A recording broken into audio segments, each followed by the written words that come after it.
And talk a little bit about why he's back here in Vermont today to welcome you all to jump on to Team Kesha and why he hopes that we can move Kesha into the Lieutenant Governor's seat. So Matt Brewer.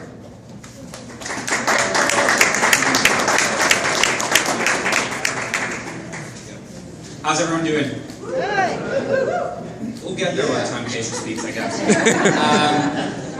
It's so good to see so many familiar faces. For those who don't know me, my name is Matt Brewer from Essex Junction. When I was 15 years old, I had just finished spending 7 months getting in the back of cars of UVM students. I didn't know to drive over to New Hampshire and knock on doors for a senator from Illinois. And I really needed something to do after the Vermont primary that wasn't schoolwork. And so I saw an article in 7 Days about some crazy college student who was going to run for state representative. And I think by the time I had already finished the article, I'd sent Kesha an email jumping up and down. And I think in a lot of states that would be a really cute story at someone's first attempt at civic engagement. And instead, I think about 48 hours later, I was in your apartment going out with an umbrella trying to collect signatures on the start of what was one of the most fun campaigns I've ever worked on. But of course, our relationship didn't end then. You know, when issues affecting high school students came up, I was suddenly out of school and in front of the House committee. When it was time for me to take the next steps in my life and try to go to places that I didn't think I was ever going to get into or much less aspire to, Kesha was always the person with too long of a recommendation letter, sending it to too many people. And I say very honestly, I don't think I'd have had the experience I've had or be where I am today without you. And I don't share that story because I think anyone's like, wow, that's a really new side of Kesha we haven't heard before. It's probably a bit tired by now. But I say it because it is so important for us to have someone who is a real champion of the people of this state. Kesha has been a leader on issues of economic development and green jobs and on protecting survivors of domestic violence, not just because she knows they're the right policies, but because she intimately knows the people they affect. And she's talked to them and understands exactly what we need to do in the law to make Vermont just a little bit more of a just place and a little fairer for all of us. It has been a long time since that first campaign, and an even longer time since we've had a Democratic Lieutenant Governor. And I think that's exactly what the state needs right now. We need someone who knows what it's like on the ground, because from the day Kesha started at the University of Vermont, this is what she's been doing, connecting with people, learning about the things that matter to them, and championing their causes wherever she can. So when Kesha contacted me a couple weeks ago about this event tonight, I was supposed to be in Oakland today, and it was the easiest flight I've ever made back. Because in my limited, though feeling endless time working on campaigns, it is so rare that you get to support somebody who is not just right on the issues, but lives their life the way you want your leaders to aspire to. And that's why I'm so proud to be here today supporting Kesha. And I hope you'll join me.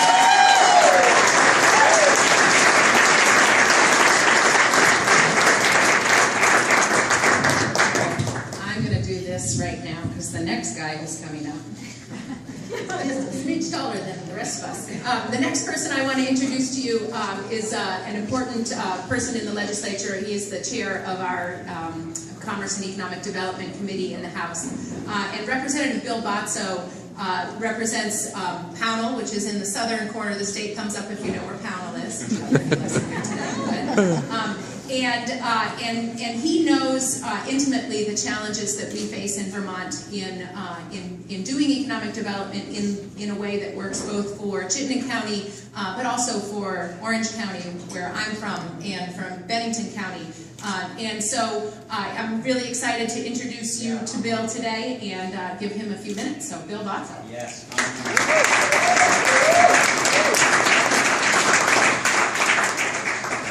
Can you hear me okay? one is, first I'd like to thank you, Kesha, for offering me the opportunity to drive the whole length of the state today. What I want to say is, it's a beautiful ride. And whenever you go through it, you can see why we're here and why Vermont's worth taking care of, why it's worth championing, and why it's worth being part of. I, like Kesha, was not born in Vermont, but I have learned so much from Vermonters. And maybe to the point where osmosis really becomes both of us. But here's the real thing I want to talk about today, is that today I think we have a real opportunity. And that opportunity is to elect Kesha Ram as Lieutenant Governor. And why is this an opportunity? I'm going to a few serious words. One thing I think everybody ought to know, and I'm going to ask you right now, is that usually I've been going around the state a lot of meetings and asking people about demographics and saying how many of you are this, put your hand up or not. I'm not going to do that too. But I do want to ask, how many people are millennials or on the cusp of millennial in this room? Great.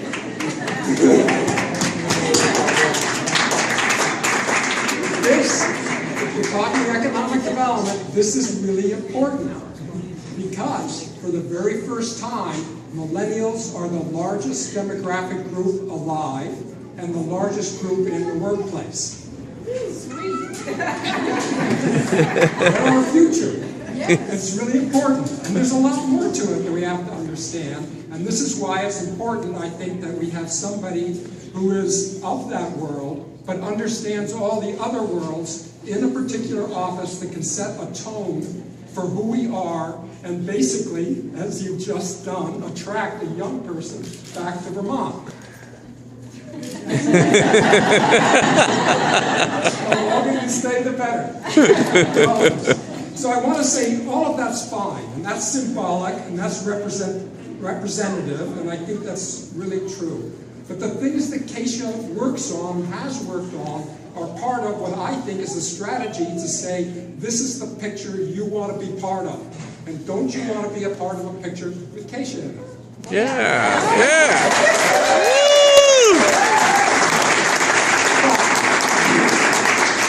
Think about telecom. Kesha's championed telecom. Think about first-time home buyers. These are great strategies for young people. Think about early education. Yes. Think about paid time off. Oh, yeah. These are the strategies that have to happen for a particular generation to say, this is the picture I want to be part of, and I'd like to have in the center of that picture, Kesha. Yes. Now, that's symbolic, but there's more than that. You can't just have a symbol, you have to have a person. And Kesha's a terrific person. I know her from the UVM board, I know her from the State House. We are both sort of on the side of the first in, last out crew. Often on Friday afternoon or even other times, Kesha's still there, she's working. She loves public policy. It's not something everybody loves, but let me tell you, it is pretty wonderful. But I want to tell you a few things that Kesha has done that I think really stand out. And they are the parts that you've worked on. But there's one other one, and that is your first piece of work that I think we know about is your work for Native peoples, for the Abenaki. So what does that say about somebody who comes to Vermont? The first thing they're saying is the people who have been here forever have wisdom that we need to know. And as you know, Kesha is a champion of diversity. And what diversity means, I think for Kesha, is the bigger variety we have of people, opinions, working together and pulling together from across the spectrum, the better off we are, and the more we line up with what the state is going to be, and what it needs to be, and what it wants to be.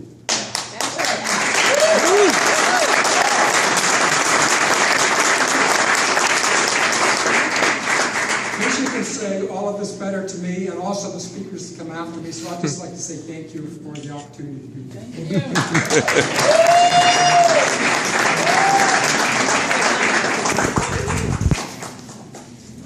Thank you, Representative Bozzo.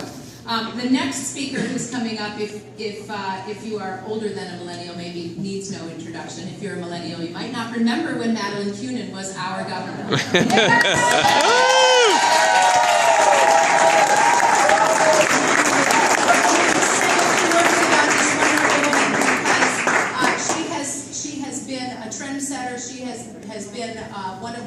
strong women leaders who have gone before us and who have really showed the way in being the first woman governor in Vermont, and also being one of only a few women lieutenant governors in Vermont.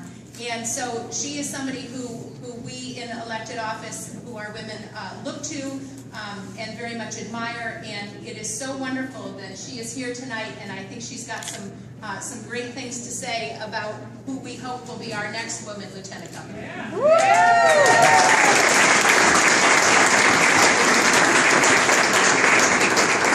Well, as you can suspect, I am not a millennial.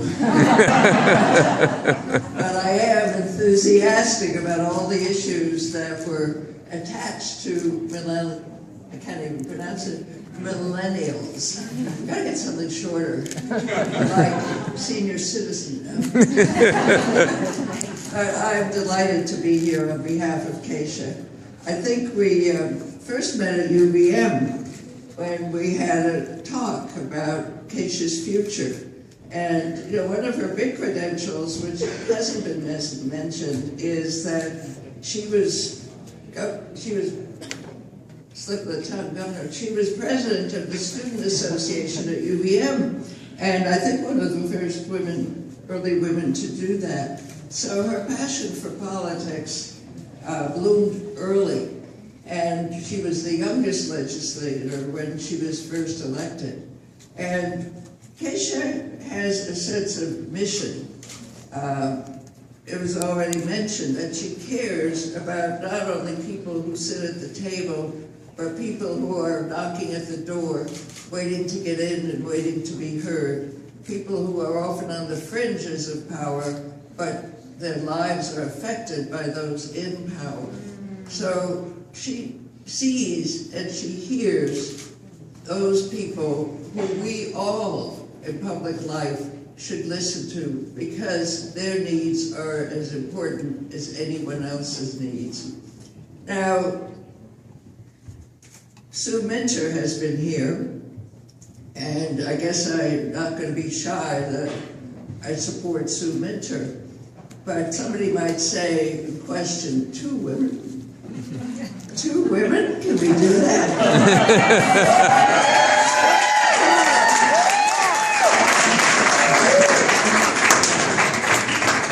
Since 1776, I don't think anybody has questioned 2 men. 2 men in our history. I mean, in the United States Congress, it's actually 83% men today. So, you know, Kesha is a feminist in the best sense of the word, that she believes in equality of opportunity. And she believes that every one of us who get elected, who reach leadership positions, not only change the conversation in our time, we do it for the future. We do it for the future so that others may follow in our footsteps. So I'm very excited that Kesha is running for lieutenant governor. It does bring back a few memories, I confess. But somebody who's here today actually remembers when I won that election. Thank you very much.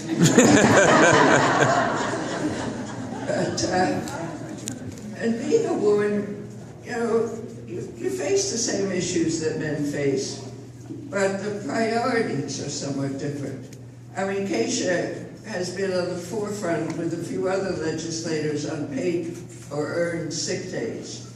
It's not that the woman's voice it counts more than the men's voice on these issues like affordable child care, paid family and medical leave. The difference is that women have experienced it from the gut. They've had to find child care most of the time. They've had sick children or themselves sick and had to decide whether to go to work and leave a child at home, or whether to bring a child to school so she could get to work, or would she lose her job if she takes a day off. So Kesha understands not only the law, but what the law means in life. So I'm very optimistic that you're going to make it, Kesha, that you are not only going to make history, by being the 3rd female lieutenant governor, but you will by being the best ever lieutenant governor.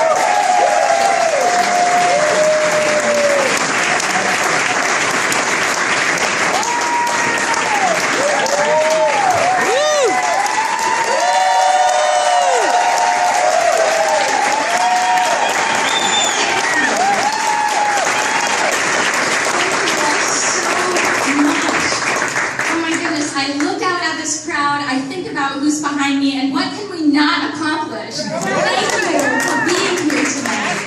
Thank you, Governor Madeline Kunin. You are an incredible inspiration to me and so many women. The words you've said tonight, I will never forget. I stand on your shoulders, and I just want to thank you so much. Thank you, Matt. Thank you, Chairman Bill Botso. Thank you, Majority Leader Sarah Copeland-Hansis, who's off stage and should be here, even though we're both wearing peachy colors.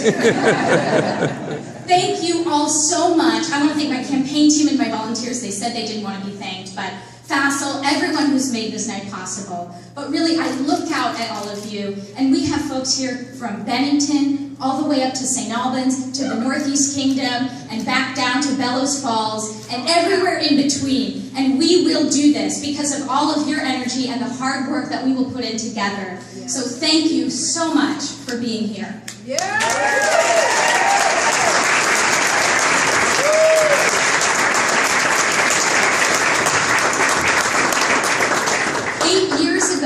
Many of you began this journey with me.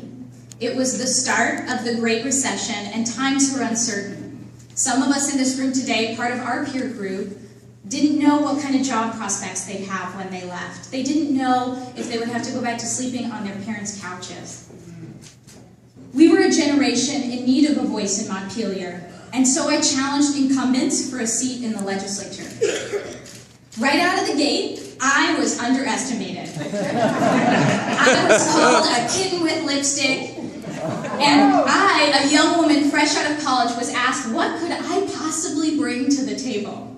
So I knocked on every door twice. I rallied all of my neighbors. I sat in their living rooms. We registered hundreds of voters. We brought people together whose kids I taught in preschool. We brought people out who I served on local boards and commissions with. Students gave me a day's worth of their pay because they believed in what was possible. And we showed our opponents that this kitten with lipstick could win a House seat.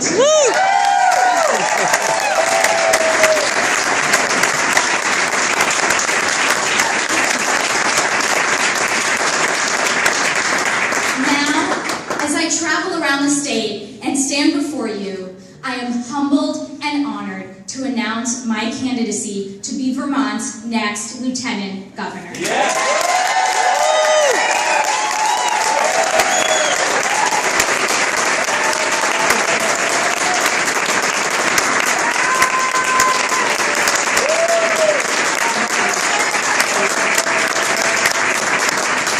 Working together, we will bring that same ethic of hard work, and we will bring together Vermonters of all walks of life. And I may still be called a kitten with lipstick, but we will not be underestimated.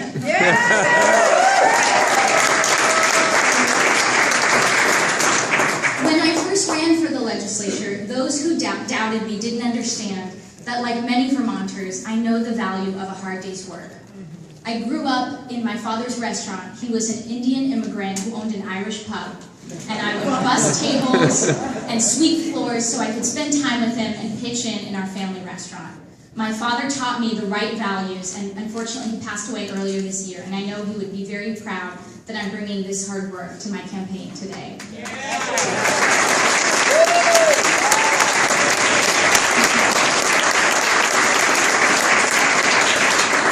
As you heard a little bit about in my professional career here in Vermont, I've been a preschool Head Start advocate, trying to help kids through poverty and eviction and hunger. I served as the legal director of our local domestic violence agency, meeting victims at the police station in the middle of the night or sitting between them and their abuser in court. Most recently, as a community advocate and connector in the city, I've created new opportunities for people to be heard across the spectrum, new Americans, people with disabilities, youth, a range of unheard voices. And for the last 8 years, I've done the only thing I know how to do in Montpelier, which is build consensus with conviction and be an advocate for the people. Yeah, that's right.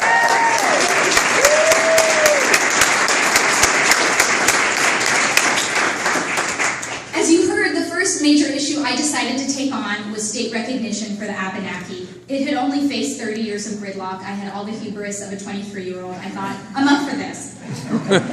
Recognition means not only being able to label your crafts as authentic or to have access to grants for education or healthcare, but it means the affirmation of a people.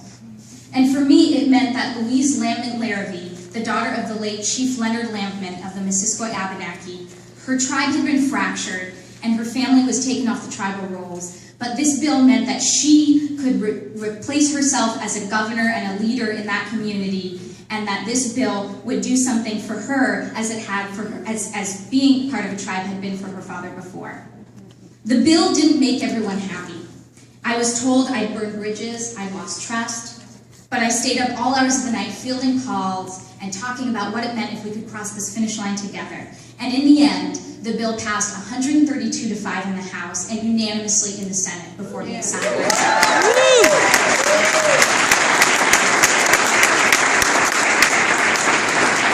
This was only the first time that I felt that working together, we could truly make a difference. My next fight began 3 years ago when a group of women who were victims of revenge porn came to me after having explicit images of themselves posted online. And what this meant for them was that they would be losing access to opportunity, to jobs, and be potentially humiliated.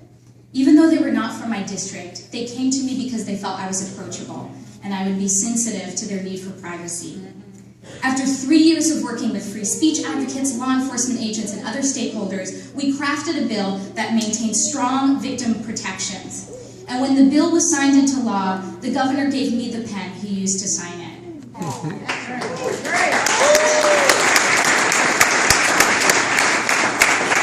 It was the first pen I received for my legislative work, but I did not deserve the pen. The people who deserved the pen were the women who came forward through pain and humiliation to stand up for what they knew was right, and so I gave the pen to them. That's right. Because that's what's important. Vermonters who come forward and work through our shared challenges together are the people who make government stronger and really deserve the true credit. This year, as we crafted an economic development bill under the leadership of Chairman Bill Botso, he can tell you I was laser focused on including a provision to expand tax incentives for first-time homebuyers. I went to colleague after colleague, gathering sponsors and supporters, and even in a tight budget year, I needed to make the case that expanding access to home ownership needed to be a priority among priorities. Together, we made it one of the only new investments to pass, and now over 300 new Vermont families will be supported in buying their first home. Getting results is what matters, and it's what I will do as Lieutenant Govenor.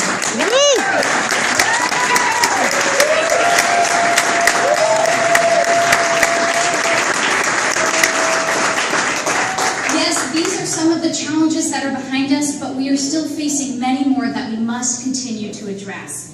Since we began traveling the state for this campaign, we've been to Middlebury, to Rutland, to Brattleboro, and Bennington. We are hearing the same things that inspired me to run in the first place. I am especially hearing 3 stories over and over again. Young Vermonters want to find opportunity that will allow them to pay off their student loans and start their families here in this state. Small businesses want to grow, but they need a level playing field. As most families are sitting around the kitchen table, they're not just worried if someone's going to be able to get a job, but if they take that job, will they lose their health care and child care subsidy and be worse off than when they started? That's right. The bottom line is, we cannot continue to ask Vermonters to pay a Vermont premium on their cost of living while they take a Vermont discount on their wages. Yeah. Woo!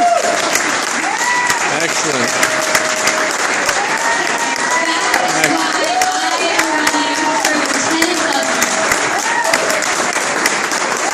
I am running for Lieutenant Governor to advance an opportunity agenda that will make Vermont livable and affordable for Vermont families. This agenda includes 4 key elements. First, we need to increase access to early learning opportunities from birth to kindergarten. Yes. Vermonters across the state are recognizing this, and we now have emerging best practices to build public-private partnerships that expand early education, from scholarships to our neediest families, to home visits to connect with new parents. Tools like social impact bonds that can capture the returns and reinvest them in the next generation of early learners. Research shows that for every dollar we spend on early learning, we receive over $8 in societal benefits, like greater educational achievement, costs of healthcare, lower crime rates, 8-to-1 reinvestment in our economy, and it's the right thing to do for our kids, and we should get it done.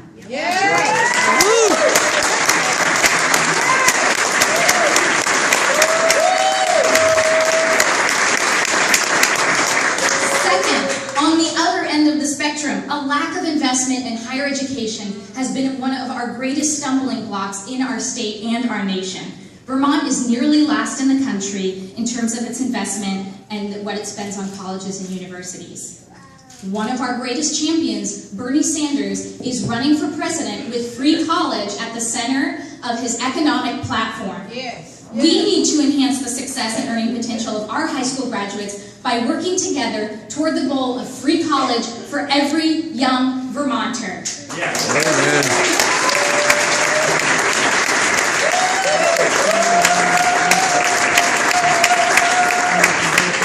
Higher education is the #1 reason people decide to move to Vermont, ahead of tourism.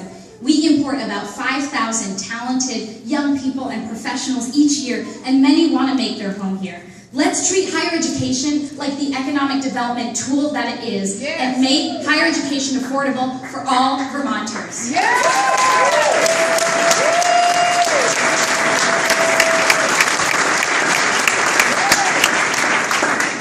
Third, we do not just need more affordable housing, we need affordable home ownership.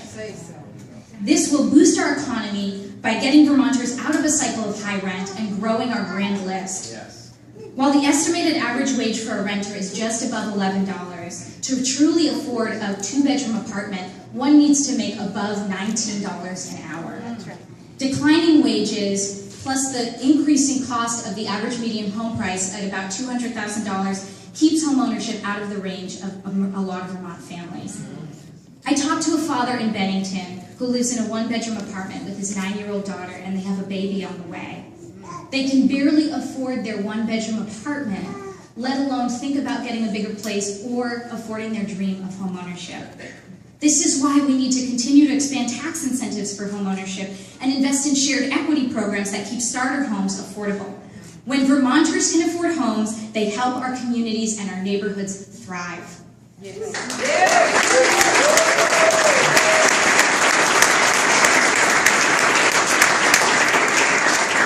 Finally, and when you got the thumbs up for being from around the state, I hope this resonates with you, there are still many communities in all corners of our state that do not have access to affordable or high-quality internet access. This amounts to a digital divide in our state. Not only do startup businesses rely on high-speed broadband internet access, but this keeps children from having access to the best online learning tools. It keeps seniors from being able to refill their prescription drugs. We have leaders in the state who have said we can claim victory, that we're connected in all corners, and we can be done with our work. And when I talk to Vermonters around the state, they are still choosing between access to even low-quality broadband internet and other basic necessities. And I would say to those state leaders, mission not accomplished.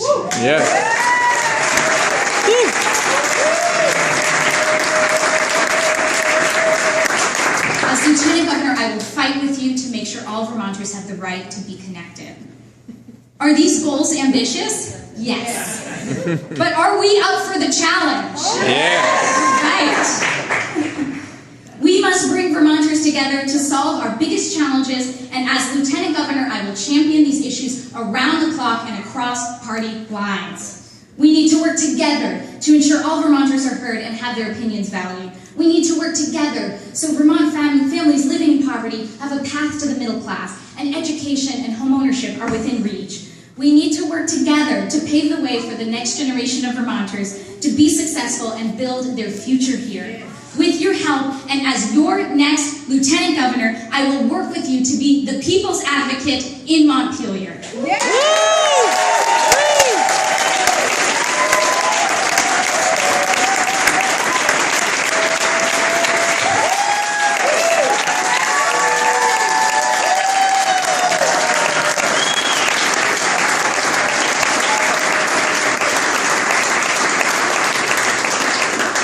Before I finish, I just want to share one last story with you that helps illustrate why I'm running.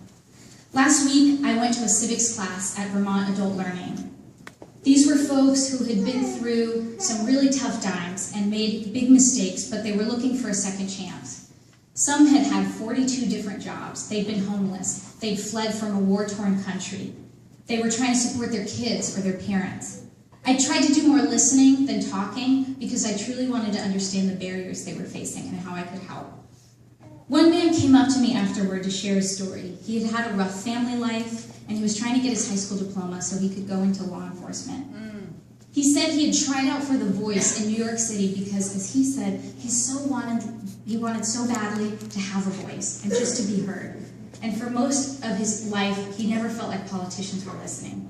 And at that moment, he truly felt like someone was listening and he could accomplish more if he could be heard. Imagine what we can all accomplish if we feel heard in the halls of power and we're able to move forward together. Thank you all for continuing this journey with me. It is far from over, and I will need your help. So let's get to work building a brighter future for Vermont. Thank you.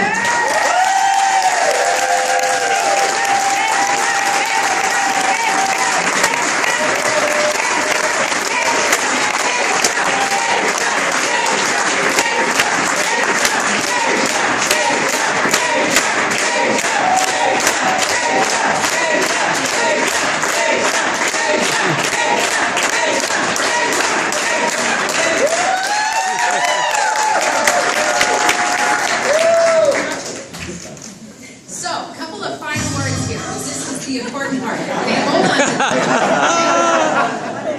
Campaigns are built on great ideas. Campaigns are built on passion. Campaigns are built on energy. Campaigns also need your help. You know that Kesha has great ideas. She's got the passion. She's got the energy. Campaigns also need volunteers. Campaigns need folks who want to share Team Kesha's ideas with their neighbors. And campaigns need funding. So there is a table in the back near where you guys came in. If you haven't already signed up to either make a donation or to volunteer or to get on the distribution list to get on Team Kesha, please make sure that you do all of those things before you leave here tonight. And then go home and share this energy and this enthusiasm with your neighbors. So thank you so much for coming tonight.